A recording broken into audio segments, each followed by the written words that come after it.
Hey, welcome back to The Explainer.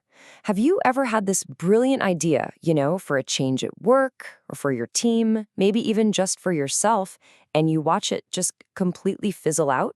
I think we've all been there. Well, today we're going to unlock the secret, the psychological reason why change is so hard and how to actually make it stick. And it all starts with one really simple question. I mean, this is the big one, isn't it? It's the New Year's resolution that barely makes it to week 2. It's that huge new project at work that just hits a brick wall of resistance. We all start with these great intentions, but it feels like there's some invisible force just working against us. So what is that force? To get to the bottom of this, let's zoom in on a simple, classic story. Picture this. A manager wants his employee to take this really valuable 10 million dong course. It's a fantastic opportunity for them to level up their skills. But the employee pushes back. The manager's whole plan completely backfires. And believe it or not, this little story holds the key to understanding everything about change. And that failure, it isn't random. It brings us right to our first section, the change conundrum. See, the manager's plan was doomed from the start because it ran headfirst into a basic fact of human nature. Most of the time, we're all kind of frozen exactly where we are. Just think about it. It's called the status quo, this state of equilibrium. And honestly, it's comfortable. You've got an employee, they're earning a good salary, they know their job inside and out, they get their weekends. Why on earth would they want to rock the boat? This frozen comfort zone is the #1 biggest barrier to any kind of real improvement.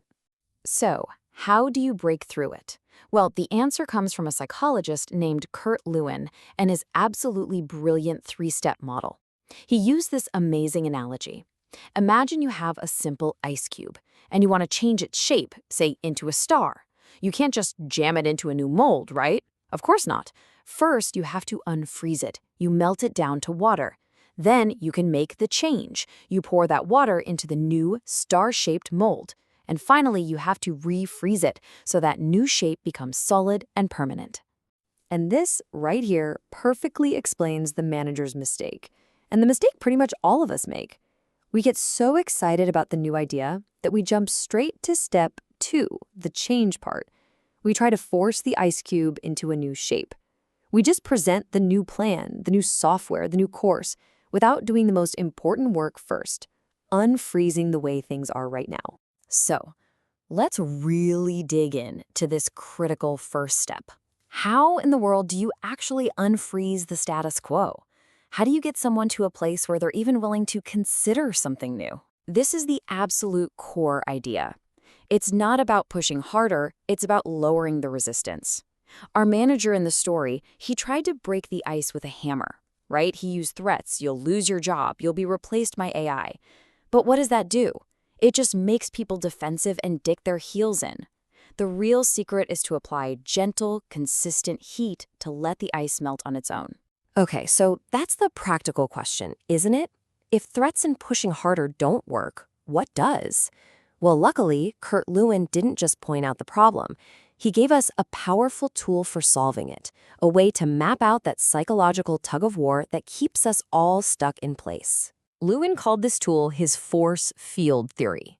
And it is such a powerful way to visualize what's really going on in any situation you want to change. It's not about one big push. It's about managing this constant, invisible tug-of-war. So here's the wild part. Our comfortable, frozen status quo isn't just sitting there. No, it's actually being held in place by a perfect balance of 2 opposing sets of forces. On one side, you have all the forces pushing you toward a new goal. And on the other side, you have all the forces holding you back, keeping you right where you are. Let's break that down. On one side of the tug-of-war rope, you've got driving forces. These are the things pulling you forward, the motivators, the promise of success, all the good stuff. But on the other side, pulling just as hard, are the restraining forces. And these are powerful. This is our anxiety, the fear of how much it'll cost, the fear of failure, or even just the simple comfort of what we already know. And right here, this is the secret sauce to melting the ice. Successful change isn't just about piling on more reasons to change. That's only half the battle. It's a 2-pronged attack. You have to strengthen the reasons to move forward, while at the same time, you have to weaken the reasons to stay put. And honestly, most people only ever focus on that first part.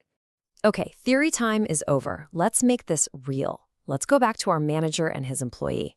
How could he have used this force field theory to get a completely different, much better result? I mean, just look at the night and day difference between these two approaches. The manager's strategy was all push, push, push, using fear and threats.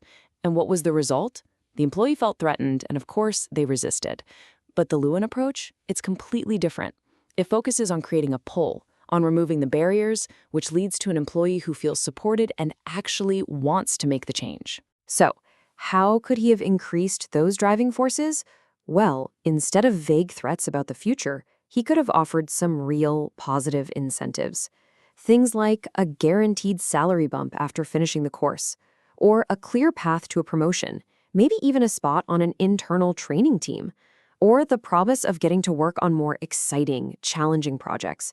These are real, tangible rewards that create a strong pull towards the goal. But just as important, and this is the part almost everyone forgets, he needed to tackle the restraining forces. He had to ask, what is the employee afraid of? Well, the biggest one was probably that 10 million dong fee. That's a huge barrier. So you address it directly. You could offer a company loan or a payment plan, or even better, if the company can cover some or all of the cost, well, then that massive restraining force just about disappears. So, once you've successfully unfrozen the situation by boosting the drivers and reducing the restraints, the rest of Lewin's model can finally fall into place. And this is how you create a new, better status quo. Now, and only now, do you get to step 2, change. The resistance is gone, the ice is water. This is when you can easily introduce the new thing, the training course, the new tools, the new standards. Because the person is now open and motivated, the actual learning part becomes so much smoother. The hard work was already done in the unfreeze stage. But you can't stop there. You can't just leave it as water. The final, crucial step is to refreeze. You have to lock that new shape in place, and you do this by building it into the system. You create new processes, new ways of measuring success, like new KPIs or OKRs, that support and reward the new way of doing things. This is what stops people from slowly drifting back to their old, comfortable habits. So when you boil it all down, what this all comes back to is a much deeper understanding of people. Change isn't just a process on a spreadsheet. It's a deeply psychological journey. You have to be able to see and address those invisible forces of motivation, fear, and comfort that are holding everything in place right now. So I'll leave you with this to think about. That big change you're trying to make, whether it's for your team, your company, or just for yourself, what's the biggest restraining force? What's that one fear, that one obstacle that you really need to address first before any real change has a chance to happen? Figure that out, and you're already halfway there. Thanks for watching.